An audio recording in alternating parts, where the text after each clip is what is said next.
Hey, what's up? This is Jay Crimson from the Crimson Cult Podcast. If you are interested in starting your own podcast like me, there's no place to go but Anchor. If you haven't heard about Anchor, it's the best and easiest way to make a podcast. You can trim, edit, add music, add background noises, whatever, all on your phone.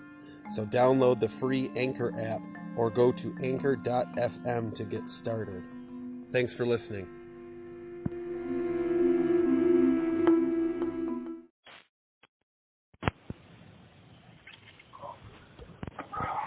Hello.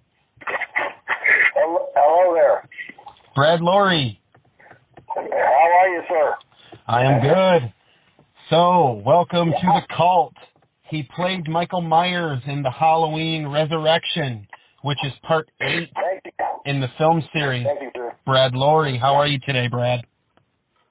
I'm good, sir. How are you guys doing? Where are you? Where exactly are you, Jay? I was just about to tell you that in my little notes. So you're in British Columbia. Yes. And how is it there? Well, the Prime Minister's talking about tightening travel restrictions. They're actually talking about closing the provincial borders and not allowing travel in and out of the provinces. They're talking about it. They haven't done it yet. But my son and I were just in Panama. Got back on the 9th. We were down there for 2 weeks. He was getting some stem cell injections for his. He's got Crohn's disease. Oh, wow. And, when we were down there, there was the first 2 days, they had a curfew, and as of New Year's Eve, they had a total lockdown. We weren't supposed to leave our hotel. The gym was closed. The casino was closed. The restaurant was closed. So we spent 2 days hanging around, 2 weeks in our rooms there, and then came home, and the government here made us quarantine to get around the country. So anyway, I just basically feel like I got out of jail a few days ago, but we're done. But yeah, you're in Port Huron? Yeah, we can see people. We're right across from Sarnia, so we can see people parked eating burgers where we park and eat burgers, you know? Is that right? Yeah, this thing's not going away anytime soon, Jay. It doesn't seem like it, and it's a pain in the ass, but if it's a necessary evil, then there it is. Well, you know, it's I'm sure some of this is exaggerated, but the fact is people are dying left, right, and center, so we got to pay attention. I just, you know, I don't know. Lately they've been talking about people getting these, it's the whole cock up here in Canada. We were supposed to get a bunch of vaccines. What's the word? Vaccine? The vaccine from Ha-ha! has held those up, and we've had people up here getting the first inoculation, but apparently if you don't get the second one in a certain time window, it's pointless. So it's all sorts of screw-ups and whatnot, and you just don't know what to believe, Jay. That doesn't sound very nice. No, but are you guys still free to roam around? Which state are you in? Michigan. Michigan, okay. Yep, right across from Sarnia. Right, okay. Yeah, we have a bridge to Canada right in my county where I live. Yes. Yeah, I've been out in that neck of the woods when I was a kid. We were driving across Canada. I think we were somewhere where I can't remember if we got across the bridge, but I remember we were very close to the border. There was a casino there. That might have been Niagara Falls, but anyway. So, I am totally a horror guy, so... You are. I'm just... Oh, you know. Well, I'm assuming because I don't get a lot of requests for interviews other than the Michael Myers job, so... Right. You, sir, are the stuntman, apparently. Holy shit. Yeah, I worked on some stuff. I mean, my resume's on IMDb. I imagine you had a look. I did take a look. It hasn't been updated in a while, but there's a couple more things that could be on there. But yeah, I was a stunt guy basically from 1983 to 2009. And I've worked part-time since then, but I got the 2 motorcycle wrecks, Jay, and 1 year apart, same road. And the second one really, I was already dinged up from hitting the ground for 20 years. And the second accident I was on playing softball in flip-flops and shorts, and I got bucked off my bike, and I really busted up my back and my leg and whatnot. So my body's a little beat up, and I have a hard time sitting or standing for long periods of time. So blah blah blah. But anyway, so I've been on disability for 11 years now. 12 years. Oh wow! Sorry to hear that, but holy shit, dude, you must be some adrenaline junkie. The truth is, I was 13 and I saw Bruce Lee film, and I fell in love with Bruce Lee, the martial arts. So I joined a local karate school, and my instructor, who was only a green belt then, went on to become the WKA World Kickboxing, the cruiserweight kickboxing champion, world champion, and because of his status as a professional athlete, he got the film industry was just starting to come to Vancouver, and he got sucked up in the vacuum with the stunt guys, and because of our relationship, me being his protege more or less, he just kind of dragged me along, and I'd always kind of admired the actors in the film world and wanted to be an actor, but I don't know, I get very, very nervous when the camera's pointed at me for some reason. Because when I was a kid, it was old box cameras, and if you didn't get the photographs perfect in the first shot, you got a spanking. Right. So, anyway, but because I had this connection, but yeah, I'm not the adrenaline junkie that some of my stunt cohorts are. But I do appreciate, and Jay, the film industry is so different now. It's all computers and green screens, and right. They're not a thing of the past yet, but they're, it's hard now to go and see a movie that has any real action where the actors aren't acting to air, and you can see the CGI still looks kind of animated, I think it's a damn shame. Anyway. It's a damn shame, really. Yeah, it is. It's. I feel. You go to sets now, it's just big green and blue screens everywhere. There's no more real sets even. There's computerized all that stuff. So, I do have a question. I'm sure you get a lot of since you've been in Halloween 8. Did you film any scenes with Jamie Lee? Yeah, I at the beginning of the movie, I chased her. I come looking for her in the loony bin and attack her in her bedroom, and then she runs up to the roof, and I chase her up there, and we end up going over the side of the building, and then she drops to her death. So we spent 4 days together. Excellent. How is she? She's an awesome lady, extremely classy. She's only there for 3.5 days, really, and she bought everybody a little crew gift, and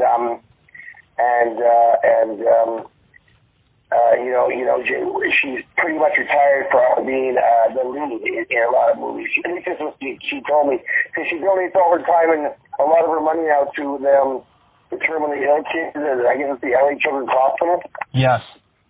Like when she did her one convention a few years back in Indianapolis, all the money she made was going to these terminally ill kids, which I really admire. Right.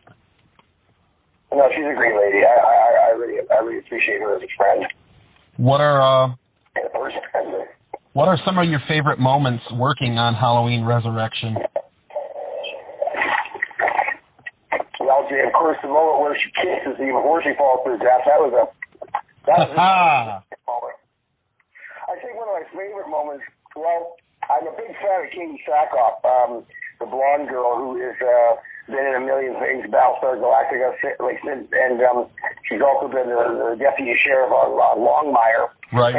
When I chop her head off and it bounces down the stairs, that was kind of a cool scene. But I think, I'll tell you, the hardest scene for me to shoot, because it just made me laugh so hard, was the scene where Michael Myers is following Busta Rhymes dressed as Michael Myers through the living room into the foyer, and then he turns and shoots Michael out. Michael just walks away. We were rehearsing that. Yeah, I couldn't finish the scene. I was laughing so hard at Busta's performance because he was such a great guy to me. And was he? But I've had fans give me a hard time about why would you just walk away from him and how would you let him beat you up and kick you through the window? I just said, hey man, it's in the script. Right, you got to follow the script. Yeah, that's right. Gotta keep your job. What are a few bad moments? Bad moments? Well, the only bad moment I had, I was just in seventh heaven, you know, Jay. I'll just tell you quickly the story. I had just finished the 13th episode of a low-budget show called Los Luchadores that we were doing for Fox. And for the first 8, my coordinator had me double the lead. You guys were professional wrestlers by day and crime fighters at night, you see. And then he went off to do another show, and I was the coordinator and the lead double for the last 5 episodes. And it was my first coordinating job, and the pay was just astronomical. So we did the 13 episodes, and then we had our hiatus, but it was all very certain we were going to come back for a second season. Well, during the hiatus, I'm driving my car one day, and I get this phone call out of the blue by this lady named Tracy Long, and she asked me, she said, Brad, I'm Tracy Long, the production manager of the Halloween show, and I thought she said they're looking for a double for Michael Myers, and I'm thinking it was Austin Powers. And I thought, boy, his career's really gone downhill. She says, how tall are you? And I said, well, I'm 6'2.5". She said, oh, perfect. Can you come into more to meet the executives? And of course, I had no desire to go anywhere but stick with Los Luchadores. But as a professional courtesy, people want to talk to you, and it's all about networking and rubbing elbows. So I said, yeah, I'll go in. I'll come in and talk to you. So I go the next day, and everybody was there, the director, the writers, and the producers, and everything. And I was the first guy they looked at, and they said, okay, Brad, just try and do the walk. We did the walk a few times, and then Rick turned to them and said, yeah, he's going to be fine. And then the producer said, well, listen, Brad, we have to look at some other people, but if we go with you, you'll probably have to go down to L.A. to wear the mask to your head cast so we can fit the mask to your head. They said, well, I got to go all the way to L.A. just to double some on the actor. And they said, no, you're not going to double the guy. You're going to be the guy. And Jay, I'm not the world's biggest horror fan, but I love the first Halloween movie. And so when they said to me, Brad, you're going to play Michael Myers, because honest to God, if it had been any other horror character, even Jason Voorhees, I probably would have said no, because I'm not a horror guy. But to play Michael Myers, I took the job. The other show went down after 2.5 episodes. And but anyway, the only sort of negative experience I had was when we were shooting the scene, Jay, where I killed the first guy in the house, which is the guy that was setting up the cameras, you know? Yeah. Killed with the tripod. I don't know if you remember the scene. That guy turned up my roommate a couple of years ago, and has since passed away. But Rick was not. It's something when you're using props and you got blood and all that sort of stuff. He kind of left out a couple of steps, so I don't know if he realized it because he wasn't exactly sure to shoot the scene. I don't know. Anyway, it was the only time he didn't shoot me out, but he kind of raised his voice at me because everything he said to do, but he had missed out a couple of little things, little nuances. I guess he assumed I would understand and do them naturally, but, you know, I'm a stunt guy, well, not a lot of G's in the stunt world. But anyway, we got the scene done, and he was very happy. And I really, honestly, I can't think of a negative experience. The cast were all great. They were all aghast at the fact that they had these great big star trailers, and I just had the regular little stuntman come home, but that's what I used to. That's my home. I was fine with it, but they kept saying, "No, Brad, you're the star." I said, "No, I'm not the star. You guys are the star." So, but no, it was an all-around great experience. And then Jay, now I get because of COVID. I have been invited to a number of conventions and had to make a lot of really good friends around the world at these different conventions. I've been to Europe half a dozen times, and they're just so much fun. I've met so many people in the horror world, and of course I've met all the Halloween family, and just terrific people. And it was just an absolute. It was a dream job for a stunt guy. It was my 15 minutes of fame, so to speak. Hell yeah, that is awesome. How do you personally feel about Halloween Resurrection as a movie?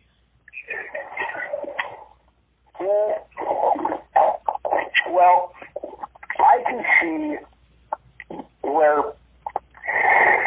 the fans of the issue. What they, I admired that they kind of went into the, because the internet and computers and all that texting was just coming into the floor, which is starting to be part of our culture.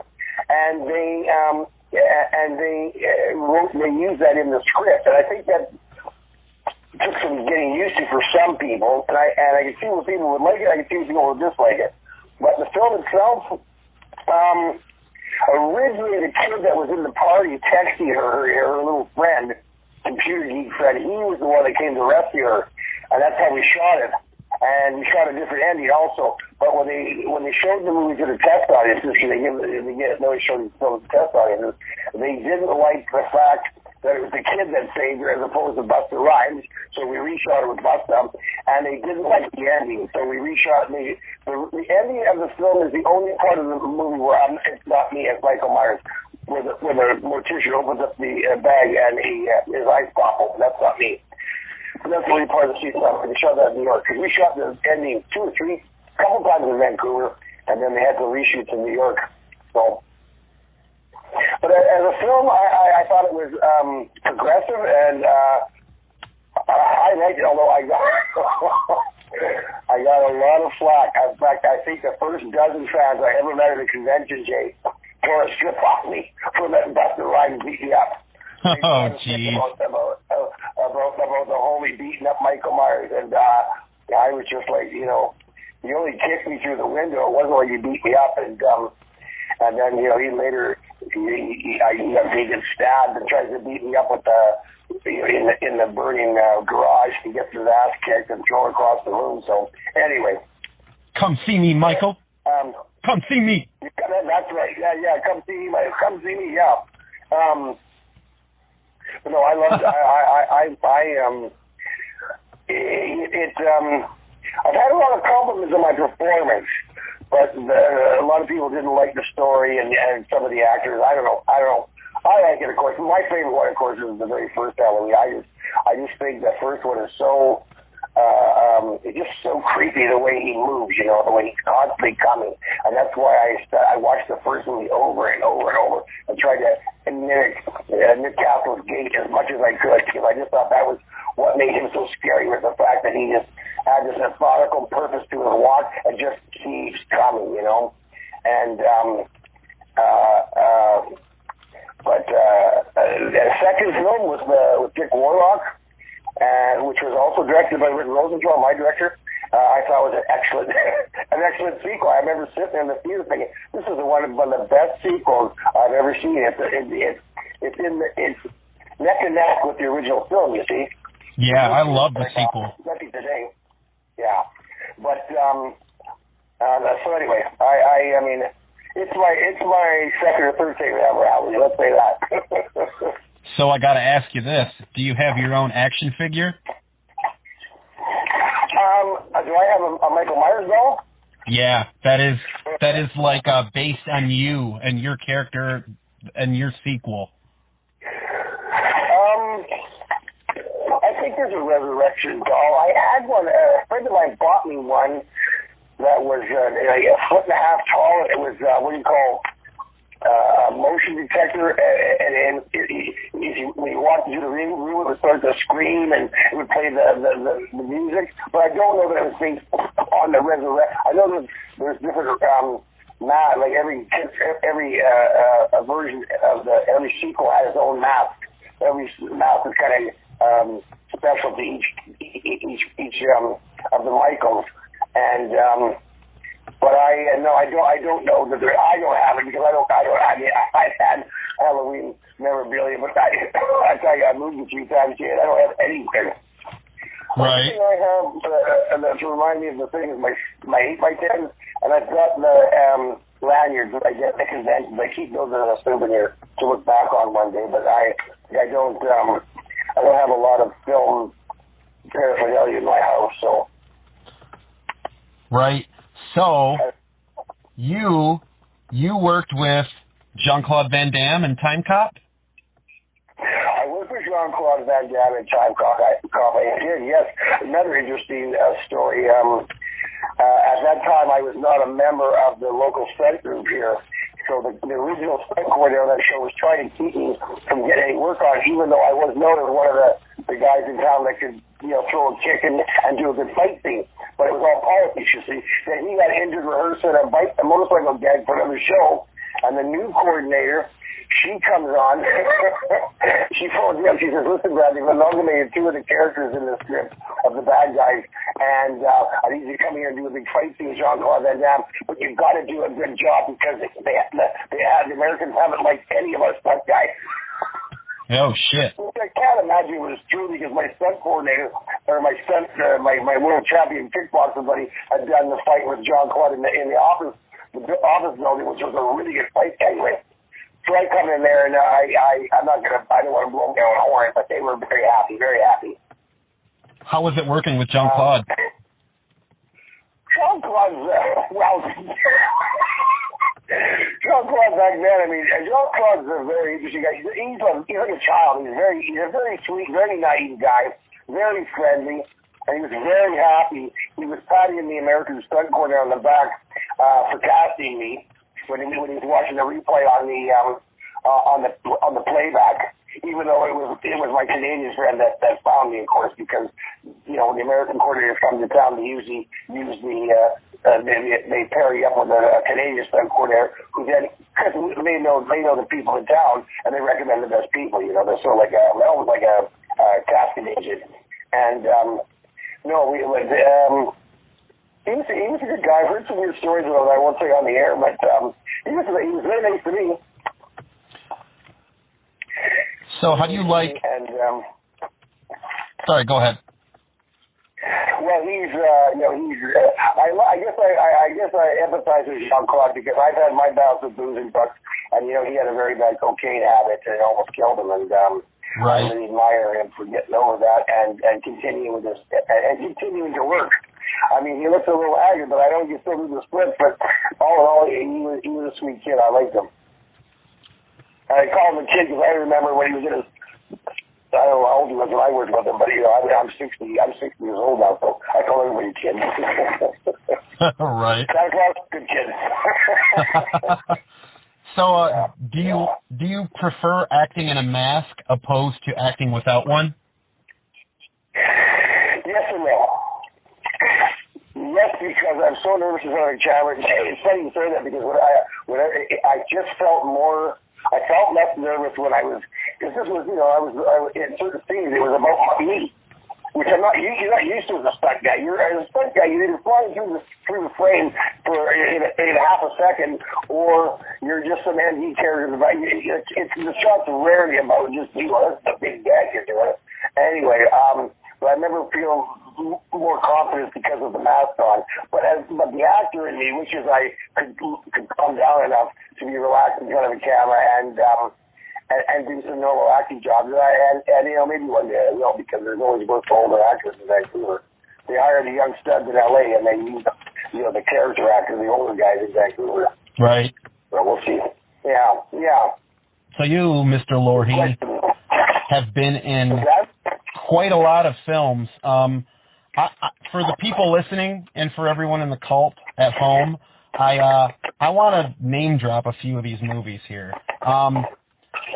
Let's see. So this man, Brad Loree, has been a stunt performer or an actor either involved with these films. X-Men 2 and 3, Catwoman, Fantastic Four, Watchmen, Cabin in the Woods, that was a unique film, Freddy Got Fingered, Child's Play 2019, Jennifer's Body, Stephen King's Dreamcatcher, House of the Dead, Final Destination 2, and you even did some TV like Supernatural, The Outer Limits, and X-Files? Yeah. Oh, yeah. All of those sound about right? Oh, yeah. Wow.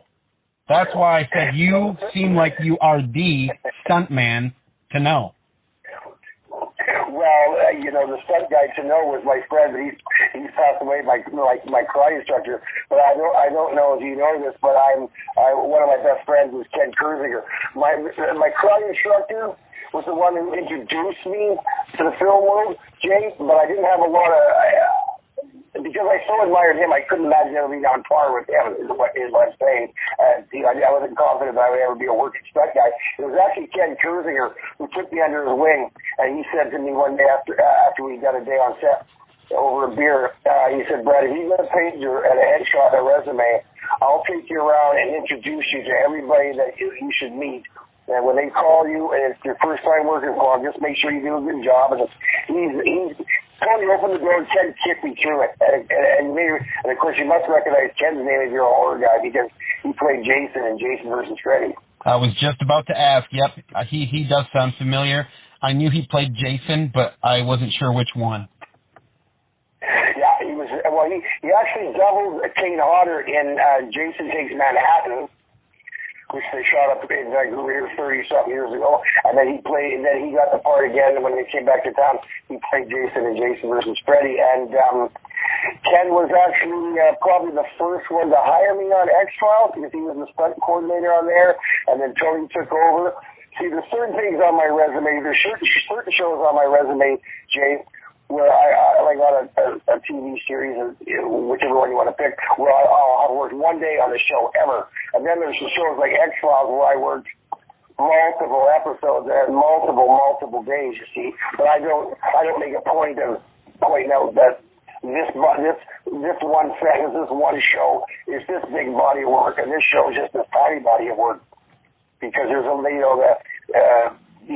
shows you were naming, those were the TV series that were very popular. They shot here in Vancouver for years.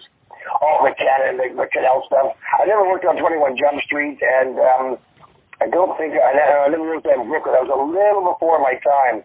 But X-Files and Sliders and all these shows. Supernatural I played 3 different characters on that show, you know. I played a ghost, and I played a demon, and I played a vampire. Oh, yeah? So Kersinger was kind of your mentor as a stuntman? Oh, very much so. Very much so. Kenny is the guy that taught me to drive. The first guy to ever teach me how to slide a car. And taught me a lot about, stage fighting. That's the guy in the face in the ring is very different than throwing a punch on set because you're not supposed to actually make contact, of course. And Kenny was a guy that was always, he and Tony were my 2 main guys because I trusted them to always tell me the truth, you know. And yeah, and they were so much more experienced than me, you know, and they were both like big brothers to me. So your mentor played Jason Voorhees in Freddy versus Jason. Yeah. Well, he played that, and he also played Grandpa in one of the what were those shows called? Wrong Turn, 2 or 3. That he played a character named Grandpa. He also played Rusty Nail, the psycho killer truck driver in the sequel of oh gosh, when he played I remember he was a truck driver of a 70, and he was killing kids and whatnot. Joyride? I can't remember. Yeah, Joyride was kind of like a reboot of The Hitcher. Oh, okay, yes. Okay, well, I think that was the Joyride 2, was it? Yeah, he played. I think the character's name was Rusty Nail or something like that. Right, those are fun movies. Oh yeah, absolutely. Do you have any favorite directors to work with? Oh yeah, there's guys. I mean, the guys from X-Files was a guy named Tim Manners. He was one of the producers. He's gone now. Just the greatest guy in the world. One of my another favorite guy is a guy named David Nutter, who went on to, he did one of the episodes of Band of Brothers, and just the sweetest guy in the world. One of the guys that when he came to town, he always try and throw me a day, see if I was working or whatnot. And Tucker Gates is another gentleman that I'll always remember fondly. And as far as the big feature guys, I'll tell you, Zach. What's the kid? Zach. What's his last name? That directed The Watchmen and directed. Zach, I can't remember his last name. He is an unbelievably awesome kid. He's so relaxed. Some of these sets, I don't know. I mean, I can't imagine the pressure the directors are under, but they always seem to be uptight and just rude people, but there's some guys that just don't let that kind of pressure get to them, you know. I don't know what makes them like that, but Zach's always been one of my favorite guys in the big feature world. Those are the names I can remember. Do you have a favorite film you've been involved with? Out of all of them? Oh, boy. Jay, my favorite film. You know, I'm going to tell you one or two that I'm going to remember later after we hang up. You know, sure, it could have been. But I'm going to refer to the day I was probably the most starstruck because I didn't really come to appreciate Charlton Heston until after he passed. Charlton Heston? I doubled him in a movie called Alaska. I also doubled Jack Palance on an episode of a TV show called Mysterious Ways. And but I think the most, as far as working with the old boys, you know, the golden age guys, Jay, I worked and did a stunt actor scene, but an acting scene with dialogue with Jack Lemmon in a TV movie called Long Way Home. And I was absolutely, because as a kid, my dad had he was a big fan of a movie called The Apartment with Jack Lemmon. And, you know, Jack Lemmon had worked with Marilyn Monroe. He's one of from the golden age. And I remember going up to him, and I wouldn't normally have done it. Although it was a pretty small set, I just said, Mr. Lemmon, I don't usually do this, but I don't mean to interrupt you, but I'm Brad, and I'm playing so-and-so today, and I just wanted to say hi to you. My father and I were such big fans of yours. He couldn't have been sweeter. And I never got to take a picture with him, but I've taken a screen capture of the fight scene we had together, where you can see that's me, you can see that's him. So one day I gotta get that framed. But yeah, as far as favorite movies I worked on, Jay, Halloween, because it was from start to finish. One of the longest jobs, one of the most consistent jobs I had, one of the most affluential. I also doubled and played 9 different characters on a movie called The Chronicles of Riddick that was on for the entire summer. I just had a really good time on that show. I mean, there's just so many. I mean, it's all I did for 20-something years, and I'll tell you what, it was just the greatest life. Just the greatest life. That is awesome to hear. And as a horror fan, it fills me with joy. What are your biggest injuries over the years? I was working on, do you remember the first SG-1, Stargate SG-1? Yes. They had these characters, I can't remember the name of them, these big serpent heads. And I was playing one of those guys, and I got shot at the top of a flight of stairs. And I tried to do a shoulder roll onto my back, but of course, the thing was very heavy. So I didn't go all the way around. I landed on about the 4th or 5th stair down on my left shoulder. I was still pretty green. I was still pretty green, Jay, so I didn't have it. It's one of the things that's like one of the old mottos in the stunt world. Some days you got to play hurt. Yeah. And you don't like it to get around that you're injured. You don't like it to get around that you went, say to a doctor or took time off, because then you get labeled as maybe being a bit soft. So I'm going to tell you that. And then years later, jumping off of a train tunnel 35 feet into Portapin, doubling Robert Urich on some movie of the week where he was a guy jumped onto a train, you see, and I broke my shoulder on the second take, and then I had to do it 2 more times. And that broken right shoulder was never it wasn't any worse painful than my left shoulder. So I'm almost certain I broke my left shoulder as well on different occasions. I broke my shoulders. I did a couple of high falls where I was never very gymnastic, so I didn't have a great air sense. And I'm not going to tell you I broke my neck, but I bet you I fractured my neck on more than one occasion. But my biggest injury, Jay, I did a high fall off the side of a helicopter 30 feet into a porta pit, and I got over-rotated, and I fractured my L4. I broke my back, basically. That was the beginning of my injuries that eventually, made me have to go on disability. But those were my 3 worst, I would say, 3 or 4 worst. Yeah. So are you retired because of disability? Yeah, you could call it disability. I mean, I was just on disability for 9 full years, and then because you were allowed to work a little bit when you're on disability, because they understand the psychological trauma you're going through just sitting around. And in the stunt world, you have days where your life's in danger as a 10. On the other end of the spectrum is a 0 because you're just a passenger in a car or you're in a crowd seat where they're going to throw styrofoam on you, and there's 0 risk of you taking any real bumps or bruises. So I think you still get called for those ones, although COVID has completely transformed once again the way movies are shot, at least up here.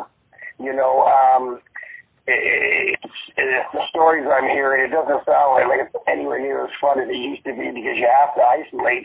You can't sit and chat with your friends because you got to sit at least 10 feet away, 6 feet away with a mask, and you can't hear one another, and you can't even ride together in the passenger vans because 15-person passenger vans are only allowed to take 5 or 6 people at a time, and blah blah blah. Anyway, wow. I'm retired.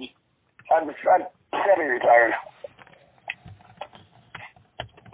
All right, Brad. I'd go back in a second if I could. Anyway, Jay, yeah, there you go. Blah, blah.